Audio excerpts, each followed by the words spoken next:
નમસ્કાર મિત્રો, રાજ્યમાં પશ્ચિમ ઉત્તર પશ્ચિમના પવન ફૂંકાઈ રહ્યા છે। જોકે રાજ્યમાં મહત્તમ તાપમાન સામાન્ય છે। વેસ્ટર્ન ડિસ્ટર્બન્સના કારણે વાદળછાયું વાતાવરણ રહે છે અને તાપમાન આંશિક ઘટાડો થતાં ગરમીમાંથી આંશિક રાહત મળી રહી છે।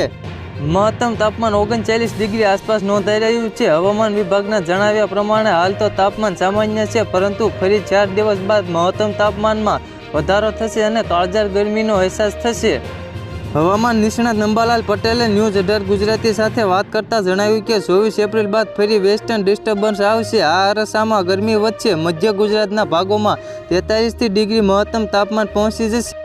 અંબાલાલ પટેલે પણ જણાવ્યું કે ઉત્તર ગુજરાતના ભાગોમાં 42 ડિગ્રી મહત્તમ તાપમાન પહોંચી જશે। સૌરાષ્ટ્રના ભાગોમાં 41 ડિગ્રી તાપમાન પહોંચી જશે। કચ્છના ભાગોમાં ગરમી અને પવન રહેશે। 22 એપ્રિલ સુધી વેસ્ટર્ન ડિસ્ટર્બન્સના કારણે વાદળ રહેશે।